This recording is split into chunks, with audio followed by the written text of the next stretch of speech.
안녕하세요. 책한민국입니다. 한 달 후인 1월 4일 서울교대에서 저와 제 명상 선생님이 진행하는 명상 콘서트가 열립니다. 주제는 본성과 만나는 근원 명상입니다. 영상 하단에 더보기 버튼을 누르시면 자세한 안내와 신청 링크가 있습니다. 오늘 소개할 책은 아주 작은 태도의 차이. 지은이는 시라토리 하루히코. 독일 베를린 자유대학교에서 철학과 종교 그리고 문학을 공부했다. 독일에서 돌아온 뒤에는 집필과 강연 활동을 통해 철학의 대중화에 힘써왔다. 지은 책 가운데 초역 니체의 말을 비롯해 철학의 정원, 아주 세속적인 철학, 철학자의 질문, 초역 붓다의 말 등 30여 종이 한국에 소개되었다. 아주 작은 태도의 차이에서 저자는 살아내는데 급급해 나를 잃어갔던 우리에게 나다운 삶을 사는 방법에 대해 조언해준다.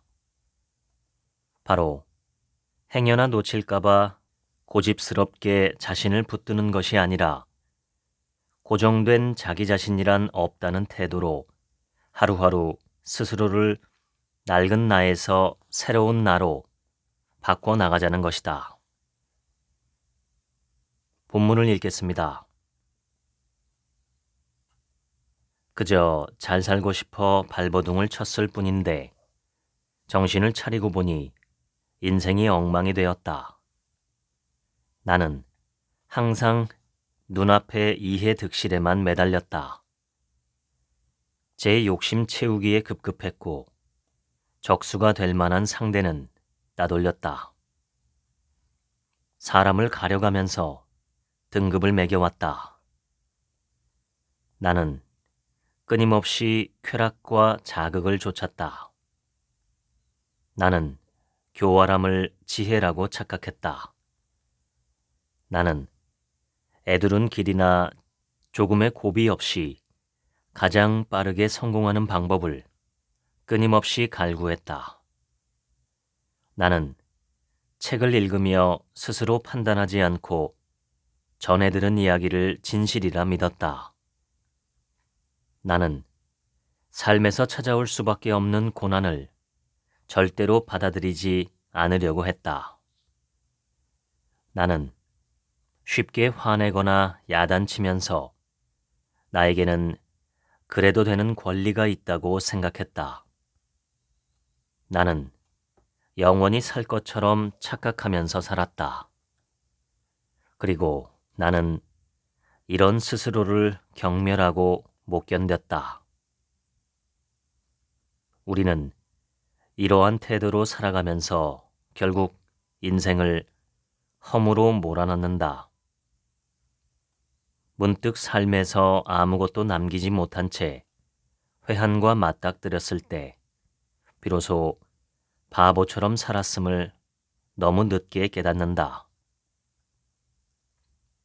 인생에서 자기 자신에게 짓는 최악의 죄는 마지막 순간까지 잘 살았다고 착각하며 후회하지 않는 것이다. 금욕은 미덕이라는 말이 있다. 금욕에 성공하는 방법은 간단하다.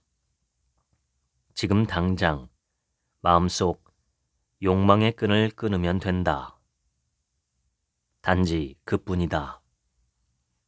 달리 애쓸 필요도 없다. 예컨대 지나친 음주나 나쁜 습관, 음란한 마음과 단절하면 그만이다. 욕망을 절제하는 것이 고통스러울 수도 있다. 하고 싶고 좋아하는 일을 멈추기는 했지만 머릿속은 여전히 즐기고 싶은 마음과 욕망에 사로잡혀 있기 때문이다. 고통에서 벗어나는 방법도 간단하다. 금욕을 그만두면 된다. 간절히 원하던 쾌락과 욕망에 푹 빠져보는 것이다. 얼마 지나지 않아 신기한 사실을 깨닫게 될 것이다. 머릿속에서 그리던 황홀한 쾌락을 직접 경험해 보니 기대와는 다르게 하찮고 덧없는 것이었다는 사실을 말이다. 쾌락의 허망함에 낙심하면 다음번에는 애써 강한 의지로 금욕하려 하지 않아도 자연스럽게 욕망을 절제할 수 있게 된다. 우리는 종종 소비자로 불린다. 소비자라는 명칭이 모멸스럽다는 사실은 차치하더라도 우리는 소비 활동을 할 때 선택 시스템의 굴레 속으로 내몰리게 된다.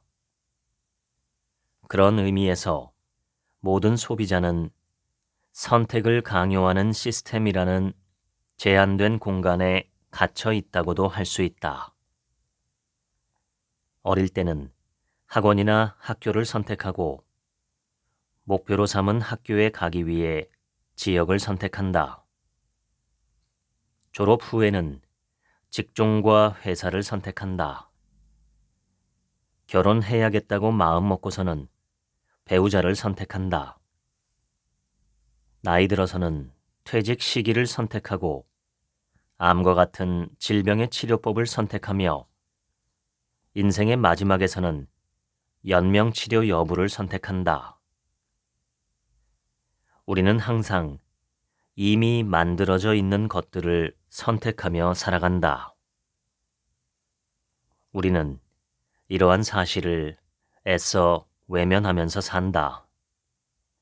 그리고 선택이라는 행위가 인생을 온전히 살아가는 방법인 것처럼 생각한다. 제 아무리 선택지가 많다 해도 결국은 양옆이 담장으로 막혀있는 길에 지나지 않는다. 주어진 길에서 우리는 무수한 선택을 하며 살아간다. 통치체제나 시대의 풍조, 그 시대 특유의 사고방식이나 가치관, 즉 미셸 푸코가 이야기한 에피스테메가 우리 삶을 조종하는 셈이다. 만약 그 담장을 넘어 밖으로 나간다면 비윤리적이라고 비난받을지 모른다. 정상이 아니라고 놀림을 받거나 낙오자로 취급받을 수도 있다.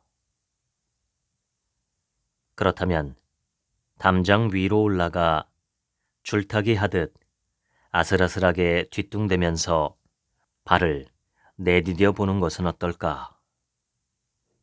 그저 상품 진열대 위에 놓인 물건을 선택하고 주어진 즐거움만을 누리는 것이 아니라 지금까지 담장 사이에 없었던 무언가를 스스로 만들어보는 삶을 살아보는 것이다. 그것이 물건이든 생각이든 상관없다. 삶의 방식이어도 좋다. 잘 창조하면 예술이 될 것이고 더 훌륭하게 창조해낸다면 담장 사이의 폭이 넓어져 더 많은 사람이 다닐 수 있는 새로운 길이 생길 것이다. 설령 실패하더라도 스스로 만들어 나가는 삶임에는 틀림없다. 창조적인 삶이야말로 자신의 개성을 살려서 사는 삶일 테니 말이다. 나만의 궤적을 그려나가고 싶다면 지금까지 내가 걷고 있던 길 밖을 상상할 수 있어야 한다. 교도소에 수감되면 자유를 빼앗긴다. 그런데 교도소에 수감되지 않더라도 자유롭고 주체적인 삶을 살지 못하는 사람이 있다. 바로 하루하루를 복종하며 사는 사람이다. 회사 안에서 이렇게 일하는 사람은 회사 밖에서도 주체적이지 못하게 산다. 상대방이 하는 말과 행동에 따라 자신의 태도와 의견을 바꾼다. 그래야 인간관계가 원만해진다고 생각하기 때문이다. 쉬는 날에도 그저 자신이 아닌 남의 생각이나 의견에 반응할 따름이다. 시청자 반응을 치밀하게 계산해 만든 텔레비전 방송 프로그램을 보며 실없이 웃고 광고에 나온 상품을 사러 다닌다. 이렇게 하루하루 건성으로 받아들이며 어중간하게 흘려보낸다. 온종일 복종과 반응을 반복하는 하루가 인생으로 쌓인다. 이런 삶은 수감된 죄수와 다를 것이 없다. 자존감이 낮고 주체성이 없어서 어디에서나 도구나 심부름꾼으로밖에 지내지 못한다. 그런 인생에서는 초라함이라는 곰팡이만 날로 번식할 뿐이다. 한 사람은 한 사람만큼의 인생밖에 못 산다. 아무리 맛있는 고급 요리라 해도 배가 부르면 더 이상 먹을 수 없다. 그 어떤 명품 옷이라고 해도 한 번에 한 벌밖에는 걸칠 수 없다. 장인의 손으로 한 땀 한 땀 공들여 만든 구두라 할지라도 한 번에 두 켤레를 신을 순 없다. 도서관을 세워도 될 만큼 산더미 같은 책을 샀을지라도 전부 다 읽을 수는 없다. 구름대처럼 많은 사람이 모여 있어도 우리가 만날 수 있는 사람은 일부다. 그 중에서도 친밀한 관계를 맺을 수 있는 사람은 손가락으로 꼽을 정도다. 우리는 결국 나 자신이라는 단 한 사람의 인생만 살 수 있을 뿐이다. 한 사람이 한 사람만큼의 경험을 겪는다는 말은 그만큼 한 사람의 인생이 거대하고 깊다는 뜻이다. 그러니 오히려 풍요롭다고 할 수 있지 않을까? 고작 한 사람만큼의 인생을 겪는 데에도 평생이 걸린다. 그런데 사람들은 왜 타인의 인생까지 대신 살아주려고 하는 것일까? 시간은 마음과 밀접한 관계가 있어서 상황에 따라 더디게 혹은 빠르게 느껴지는 법이다. 자신이 무언가와 완벽하게 조화를 이룰 때에는 시간의 흐름을 거의 느끼지 못한다. 반대로 조화를 이루지 못한 경우에는 무거운 추를 매단 듯 시간이 더디게 간다. 산만하거나 일에 차질이 생겼을 때, 반발심이 들 때, 조바심이 나거나 불화가 생겼을 때, 이해하기 어렵거나 동의하기 힘들 때, 조화롭지 않을 때, 적대 관계에 있을 때, 불안할 때, 시간은 더디게 느껴진다. 반면에 서로 생각이 일치하거나 공감이 갈 때, 서로 협력하고 화합할 때, 이해할 때, 집중할 때, 일에 전념하거나 무언가에 몰두할 때, 관용을 베풀 때, 감흥을 얻을 때, 흐름이 좋을 때에는 평상시보다 시간이 짧게 느껴지거나 아예 느끼지 못하게 된다. 마음이 녹아 한데 어우러지거나 서로 사랑할 때에도 시간은 온데간데 없이 모습을 감춘다. 조화의 기쁨은 인간의 본원적인 감정이다. 고전에서는 이를 종종 영원의 순간이라 일컫는다. 영원의 순간에 있을 때 사람은 더욱 생산적으로 바뀐다. 자신이 생각하는 대로 일이 척척 진행된다. 강속구로 날아오던 공이 마치 정지된 것처럼 보이며 공의 솔기까지 눈에 들어오고 다음의 한 수도 정확하게 읽을 수 있게 된다. 또한 애써 생각하지 않아도 쭉쭉 잘 나가는 자동차처럼 생각이 퍼뜩퍼뜩 떠오른다. 상대와 자신의 마음이 하나가 된다. 이럴 때는 굳이 의식하지 않아도 저절로 집중하고 몰두하게 된다. 자의식마저 잊어버릴 만큼 집중하게 되면 사람은 가장 생산적인 상태가 된다. 무언가를 사랑할 때 사람은 온전히 현재에 몰입하게 된다. 그래서 지금을 사랑하는 사람은 미래를 두려워하지 않는다.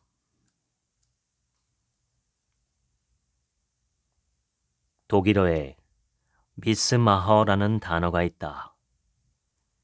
트집 잡는 사람, 흥을 깨는 사람이라는 뜻인데 무슨 일이든 찬물을 끼얹는 사람으로도 해석할 수 있다. 이런 사람은 스스로를 비운의 주인공이라고 여긴다.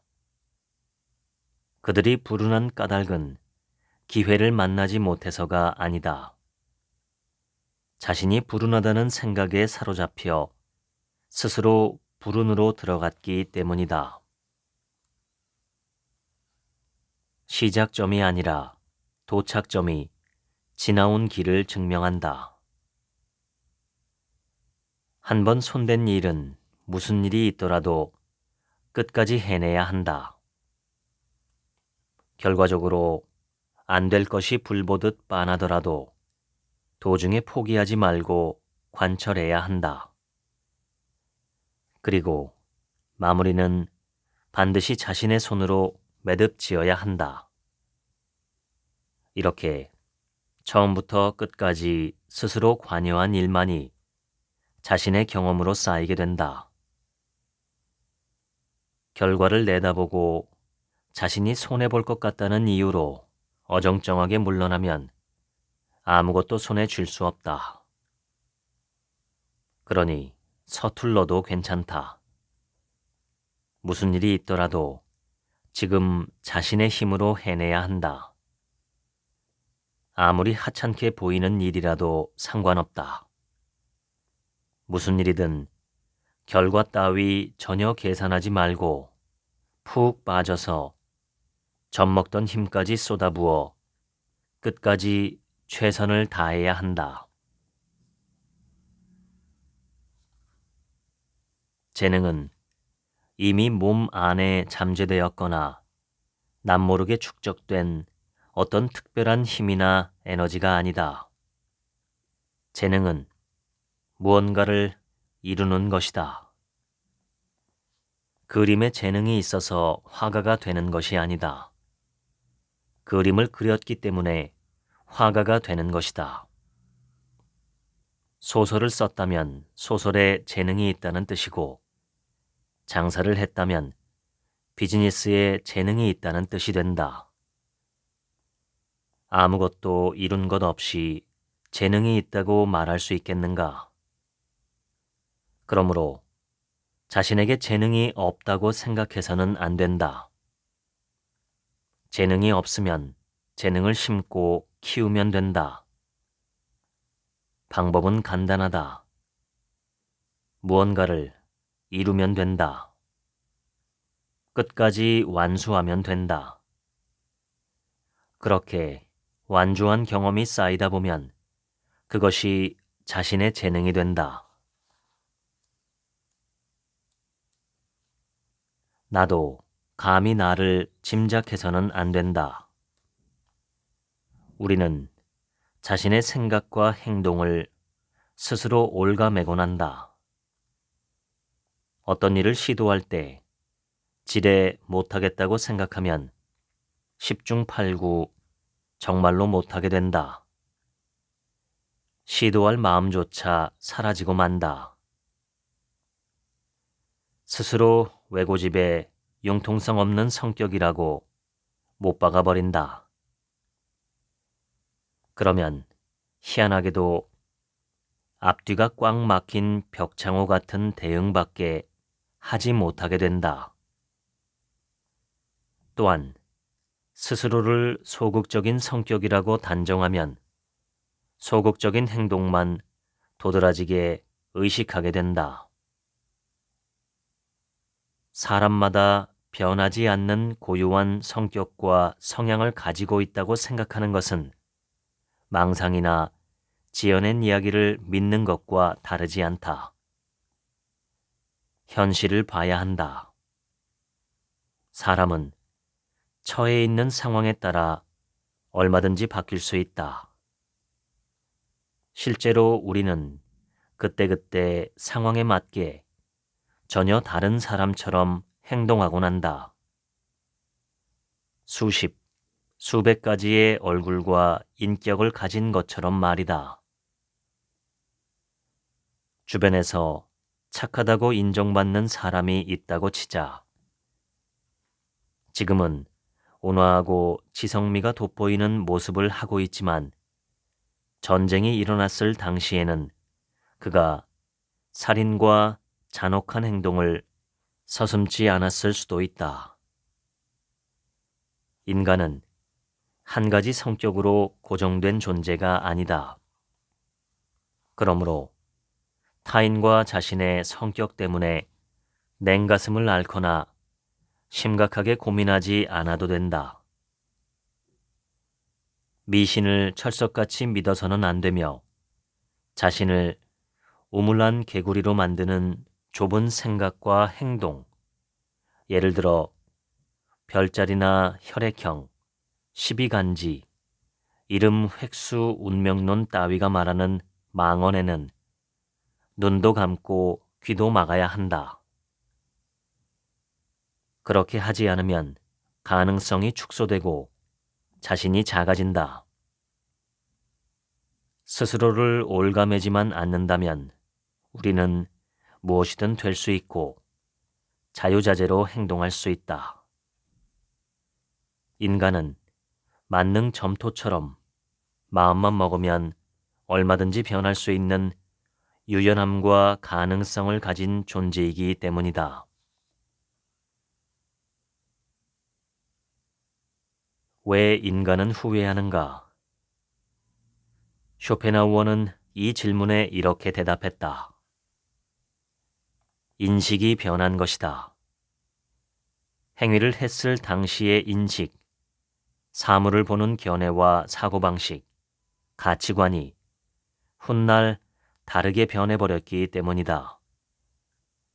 만약 예전 그대로 인식하고 있다면 후회는 생길 리 없다. 인간은 행위와 경험에 따라 인식과 가치 판단을 바꿔나간다. 곰곰이 생각해보면 하나하나의 일이나 매일 마주하는 인간관계와 잡다한 일 모두가 자기 자신을 바꾸는 경험임에 틀림없다. 지금 이 순간, 오늘 하루가 나를 창조하는 것이다. 일상의 경험을 소홀히 하거나 가치 없고 의미 없다고 단정짓지 말아야 한다. 사물의 의미는 어디에 있을까? 세상에 존재하는 모든 것에는 의미가 포함되어 있는 것일까? 아니다. 처음부터 특별한 의미를 지닌 사물이 있을 리 없다. 사물은 단지 사물일 뿐이다. 자신이 그것과 관계를 맺을 때 그제야 의미가 생성되는 것이다. 사물과 어떻게 관계 맺느냐에 따라 의미도 변한다. 깊고 진지하게 관계를 맺어야만 의미를 풍성하게 찾아낼 수 있다. 그 의미는 자기 인생의 의미이자 삶의 보람이 된다. 같은 일에 관계를 맺었다고 해서 모두가 똑같을 수는 없다. 저마다의 개성과 삶의 방식에 따라 의미의 색조가 바뀐다. 그래서 똑같은 일을 다른 사람이 그대로 이어받더라도 같은 성과를 내지 못하는 것이다. 노하우나 스킬을 운운한다면 아직 의미나 재미를 제대로 알지 못한 것이다. 거기서 훌쩍 뛰어넘어선 지점에 도달해야 의미는 그 속살을 드러낸다.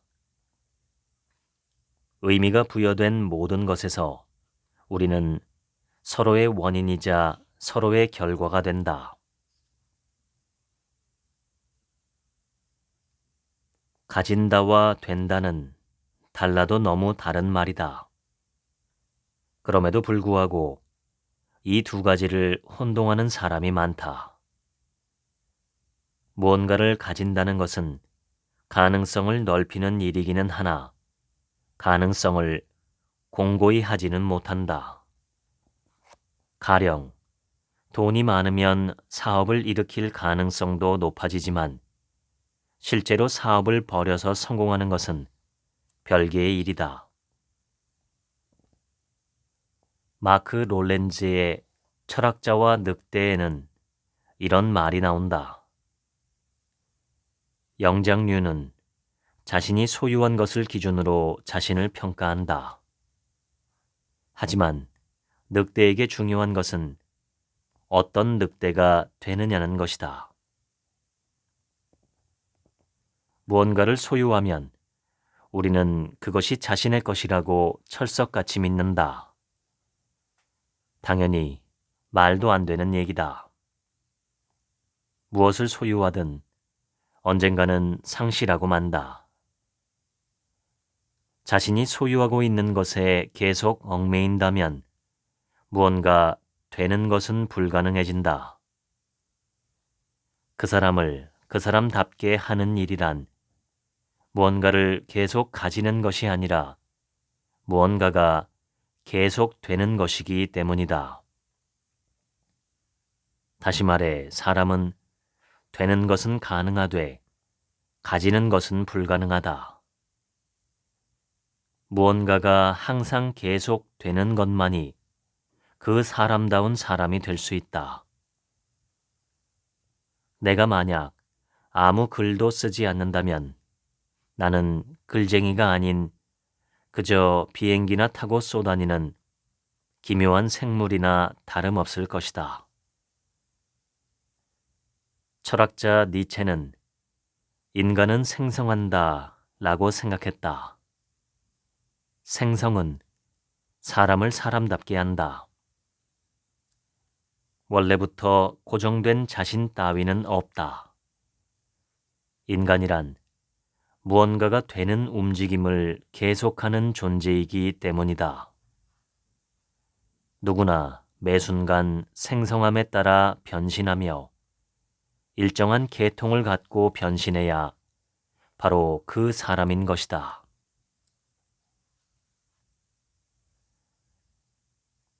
자신을 깨뜨려 본 사람만이 세상을 깨뜨린다.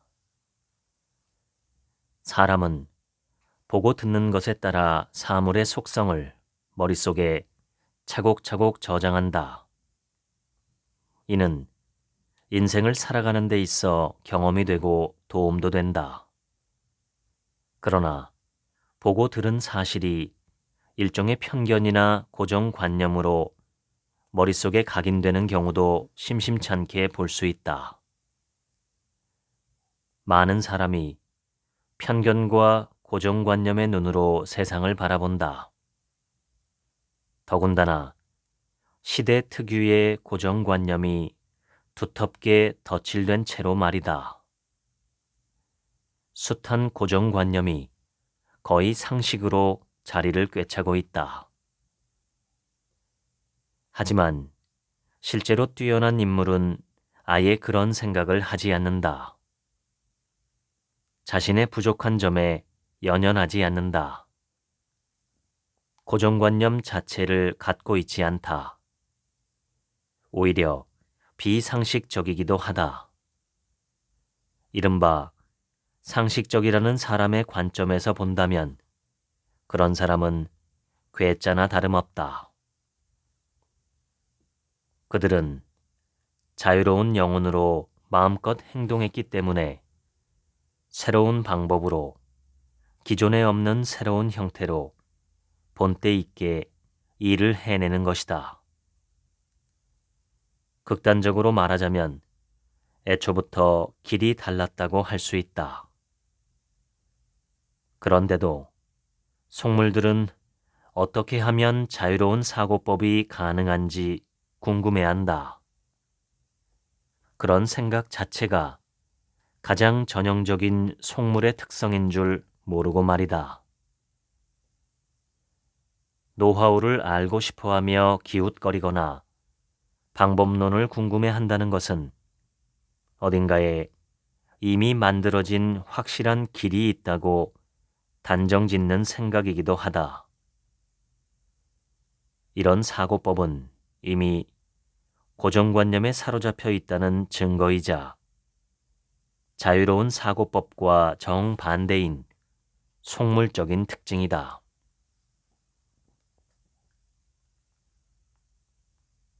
부정당해 본 적이 없다면 참신한 발상이 아니다.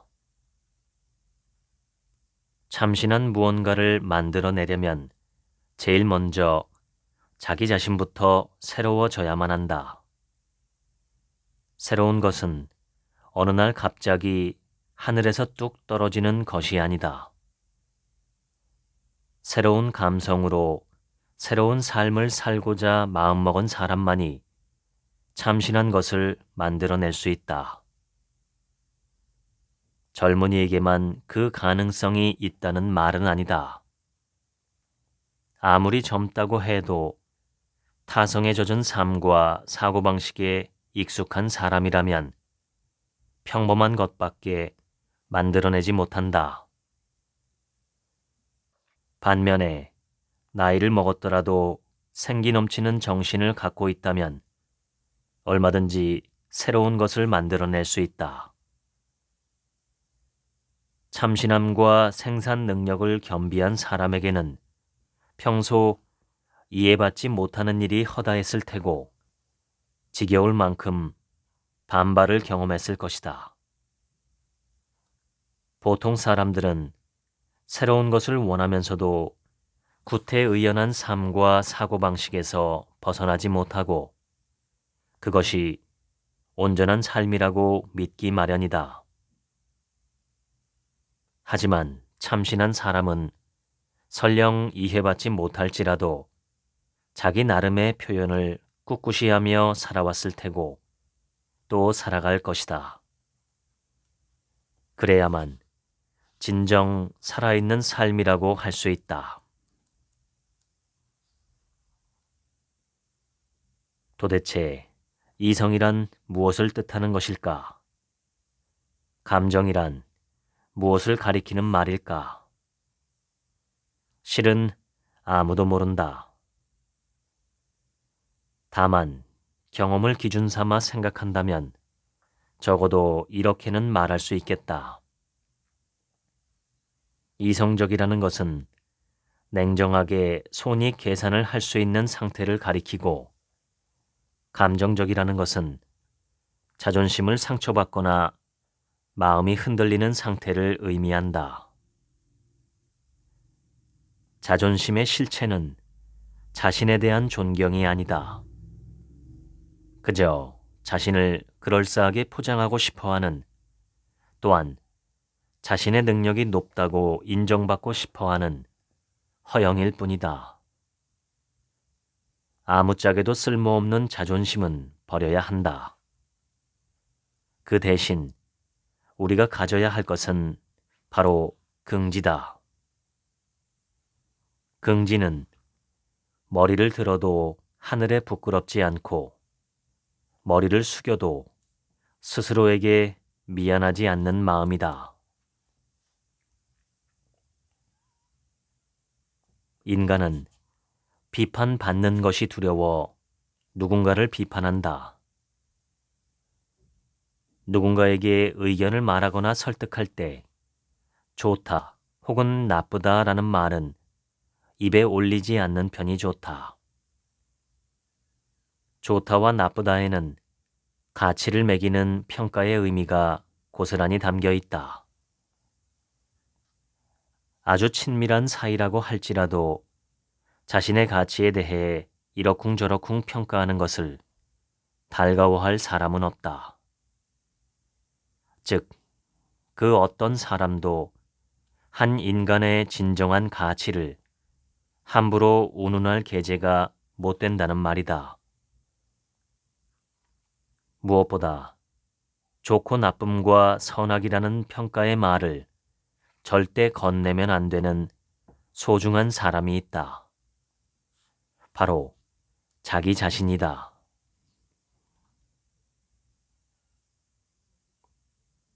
절벽에서 떨어졌다면 날기를 기도하지 말라. 막다른 길을 만나거든 생각을 멈춘다. 더 이상 생각하지 말고 그저 눈으로만 본다. 먼 발치에서 보거나 멍하니 바라본다. 그렇게 풍경을 보듯 다만 훑어본다. 맛있는 음식을 천천히 음미하는 것도 막다른 길에서 겪는 괴로움을 치유하는 데 도움이 된다. 웃는 사람을 보고 따라 웃어보는 것도 괜찮은 방법이다. 아니면 동물원에 가서 해맑은 아이들과 동물의 모습을 본다. 막다른 길에서 지푸라기라도 잡을 심정으로 방법론에 관한 책을 섭렵한다 해도 딱히 효과를 기대하기는 어렵다.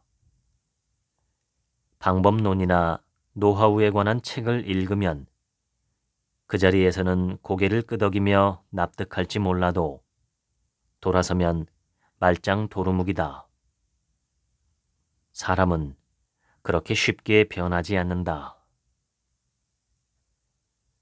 문제를 바꿀 수 없다면 자기 자신이 변해야 한다. 이때 몸을 이용하면 한결 수월하게 머리를 바꿀 수 있다. 인간의 장기 또한 머리를 쓰는데 동원되고 넓적다리 근육은 물리적으로 에너지의 원천이기 때문에 그렇다. 막다른 길에서 오도 가도 못하는 상황이라면 끝까지 문제를 물고 늘어지며 끈질기게 생각해 본다. 이러다 미쳐버릴 수도 있겠다고 생각될 만큼 혼자서 끊임없이 생각하고 거듭 생각한다. 몇 시간이고 며칠이고 몇 주일이라도. 그러다 보면 불현듯 무언가가 바뀔 것이다. 혹은 우연한 일이 계기가 되기도 한다. 물방울 소리나 새소리, 체감 온도의 급격한 변화, 흔들리는 불빛, 주변의 기색, 바다 빛깔처럼 일상에서 무심코 스쳐 지나가는 일이 자신 안에 무언가를 일깨운다. 모든 일에 진지하게 임하고 막다른 길에서 벗어나 새롭게 거듭나고 싶다고 진심으로 바란다면 그 순간은 분명히 찾아올 것이다. 궁리하는 과정은 마치 물을 따르는 것과 같다. 어느 날 벼락치듯 해답이 쏟아져 오는 것이 아니라 수많은 고민이 쌓이고 쌓인 끝에 답으로 흘러 넘치는 것이다.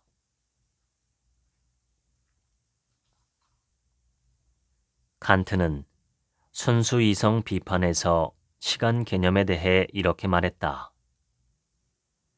시간은 인간의 영역 밖에서 무심히 흘러가는 존재가 아니라 자신의 내부에서 무언가를 지각하거나 인식할 때 사용하는 도구 가운데 하나다.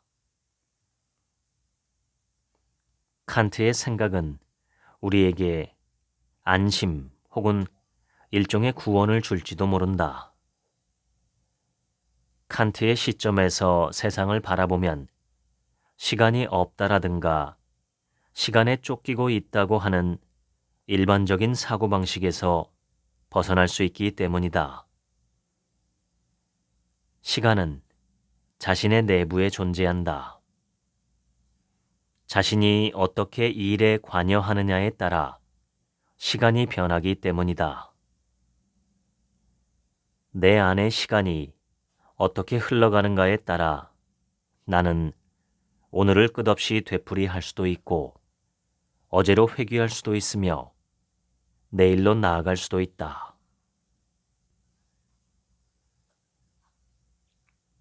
자신을 헤아리듯 남을 대하라. 지혜와 경험이 부족한 사람은 자신과 타인이 전혀 다르다고 생각한다. 사람은 대부분 비슷비슷한 생각을 하기 때문에 서로 이해할 수 있다는 사실을 잊어서는 안 된다. 소설이나 드라마에 나오는 등장인물에 쉽게 감정이입할 수 있는 이유는 그들의 심정과 행동을 누구나 공감할 수 있도록 세세하게 묘사하고 있기 때문이다. 서로 공통되는 부분이 전혀 없어 이해할 수 없다면 애초부터 싸움 같은 것조차 일어날 리 없다. 힌두교의 가장 오래된 경전인 베다의 우파니샤드에서 가르쳐주는 최고의 지혜는 바로 자신과 세계가 하나라는 것이다. 현대 자본주의 도시에서 일하는 사람들은 경쟁을 당연지사로 받아들인다. 하지만 경쟁은 자신과 타인이 별개의 존재라는 전제 위에서만 성립하기 때문에 항상 치열할 수밖에 없다. 인생은 가혹한 게임이 될 수밖에 없다. 만약 시대를 바꾸고 싶다면 불가항력적으로 게임에 휘말려 들어갈지언정 자신과 타인은 다르지 않다는 마음을 겁먹지 말고 당당히 드러내야 한다. 그러면 머지않아 게임의 원칙은 효력을 상실할 테고 뺏고 빼앗기며 밀어내는 경쟁은 조금씩 약화되어 어느새 패자와 승자의 경계가 애매모호해질 것이다. 더불어 인간을 괴롭히는 숱한 전쟁을 야기한 국가라는 개념마저 희미해질 것이다. 지혜란 작은 일과 큰 일을 분별할 줄 아는 것이다. 보통 큰 일이라 하면 생계에 관한 것을 말한다. 그리고 목숨을 좌우할 정도로 긴급한 일 또한 큰일이다. 반면 작은 일이란 얼마든지 대체 가능하고 때에 따라서는 변경하거나 포기하더라도 별반 지장이 없는 일을 의미한다. 삶은 큰 일만으로 이루어지지 않는다. 오히려 일상의 대부분은 자잘한 일들로 채워져 있다. 그렇다고 해서 작은 일을 큰 일보다 우선시하면 주객이 전도되고 만다. 손익 계산을 근시안 쪽으로 하면 작은 일을 되레 중요하다고 생각하게 되기 십상이다.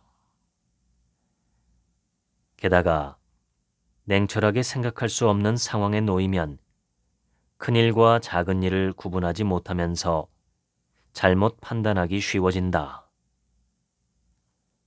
상습적인 도박을 비롯해 온갖 중독성 짙은 쾌락, 의리를 가장한 교우관계, 인습이나 점술, 종교적인 미신, 신빙성 없는 직감이나 그때그때의 기분 등에 휘둘려 마땅히 해야 할 큰일을 하찮게 여기는 행위는 어리석기 짝이 없는 전형적인 사례다. 인생의 중심에다가 큰일을 큰일로써 단단히 붙들어 매고 마음을 다해 진중하게 임해야 한다. 큰일은 가까이 닥쳤기에 오히려 사소해 보이고 사소한 일은 멀리 떨어져 있기에 실제보다 커 보인다. 마음은 내 것이나 내 마음대로 되지 않는 것이다. 마음의 움직임에 관해 쓴 문헌은 헤아릴 수 없이 많다. 고작해야 100년밖에 안 된 심리학 같은 학문을 말하는 것이 아니다. 바로 문예다. 이야기, 소설, 드라마, 연극, 오페라는 단지 즐기기 위한 목적으로 만들어졌다 해도 사람 마음의 참모습, 불안정함, 불규칙성을 배울 수 있는 자료가 된다. 개인이 대인관계를 맺는 데에는 한계가 있기 때문에 문예를 통해 생생한 날 것으로 체험할 수도 있다. 사람의 마음을 아는 데 도움이 되는 문예 작품을 하나 추천한다면 나는 주저없이 성경에서도 사무엘기를 꼽겠다.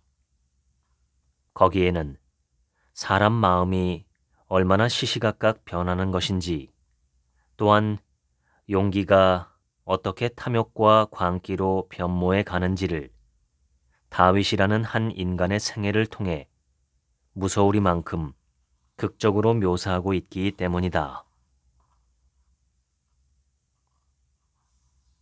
고수는 고통을 도전으로 받아들인다. 누구나 저마다 비슷비슷한 문제를 안고 살아간다. 그러나 비록 소수이기는 하지만 문제를 안고 있지 않은 사람도 있다. 정치나 사회 문제가 아니라 무슨 일이 있어도 자신이 직접 마주해야 할 개인적인 문제 또는 자신이 더욱 성장하기 위해 맞닥뜨리는 문제에 대해 대다수 사람은 어찌된 영문인지 어중간하게만 대응하고 있다. 입학시험과 자격시험의 경우만 보더라도 알 수 있다. 간신히 합격할 수준으로 공부해서 문제를 타파하려고 한다.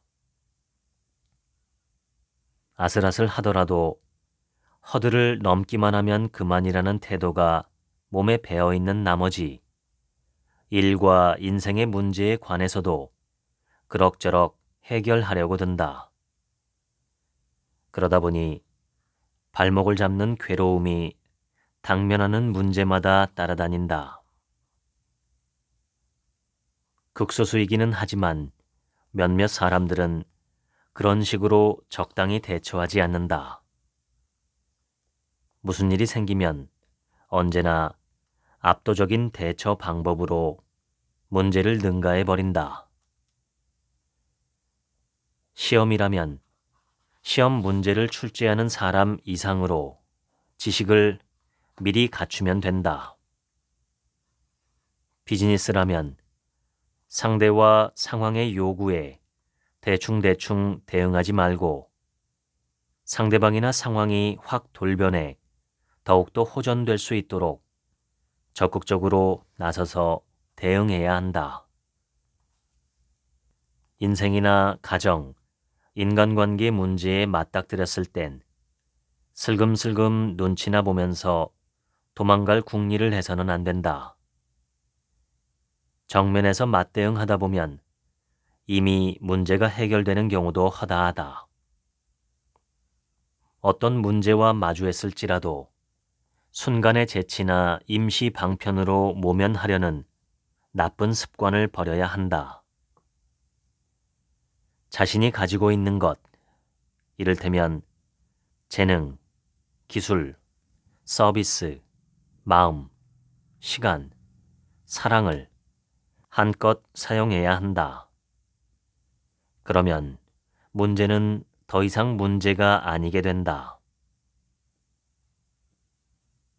어떤 문제라 할지라도 어차피 자신과 관계 맺은 일이며 자신에게 직접 연관될 일이다.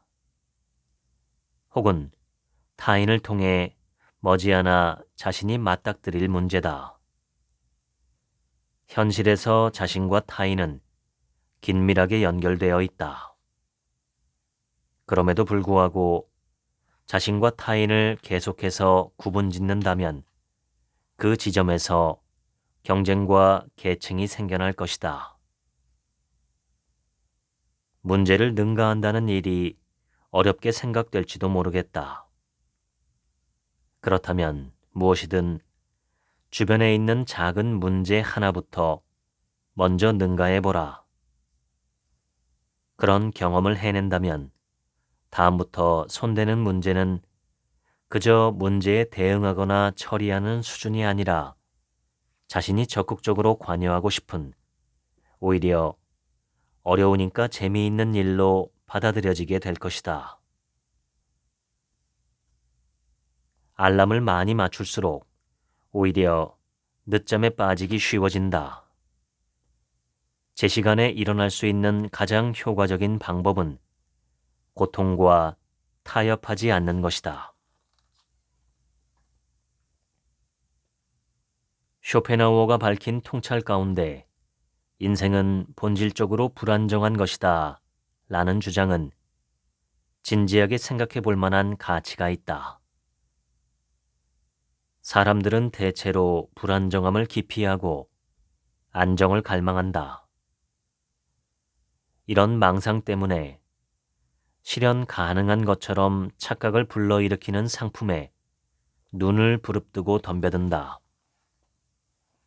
각종 보험이나 영원한 아름다움을 보장한다고 광고하는 화장품과 미용기구, 겉으로만 견실하고 그럴싸해 보이는 금융상품, 유사과학의 바탕을 둔 건강법 등 사람들을 현혹하는 것들이 헤아릴 수 없을 만큼 많다. 이처럼 터무니없는 생각에 빠져 있으면 한편으로는 안정과 견실함을 추구하면서도 복권 당첨과 같은 요행을 바라며 출세와 지위에 집착한다. 다른 사람들을 제치고 자신만 갖가지 행운과 좋은 기회를 잡고 남들에게 좋게 평가받기를 갈망한다. 이처럼 터무니없는 생각에 빠져 있으면 인생이 순조롭지 못하게 된다. 자신만은 특별하다고 믿고 있는 까닭에 누구에게나 일어나는 질병이나 사고가 유달리 커다란 불행으로 느껴지기 때문이다. 그리고 타인의 출세와 성공, 아름다움은 울분과 질투의 원인이 된다. 결국 이와 같이 혼탁하고 흔들리는 마음이 일상을 불안정하고 흔들리게 만드는 것이다. 불안정함이야말로 인생의 본질이라고 단단히 각오하라. 그러면 변화와 사건을 언제라도 일어날 수 있는 당연한 일로 순순히 받아들일 수 있다. 이는 면역력을 갖는 것과 마찬가지다. 어쩌면 이것이 안정과 평온을 바라는 인색한 삶보다도 훨씬 더 대담하고 강한 삶이라 말할 수 있다. 인간은 불안을 의식하며 끊임없이 안정을 갈구하지만 사실 그 불안이란 자신이 상상해낸 것일 뿐이다. 아무리 준비해도 길을 모르기에 인생은 즐겁다. 본디 무엇이든 반석같이 요지부동한 것은 있을 수 없는 법이다. 모든 것은 움직이며 위나 아래를 향하고 있다. 따라서 안심도 없다. 파도가 존재하려면 넘실거려야 하는 것처럼 우리들도 움직여야만 세상에 존재할 수 있다.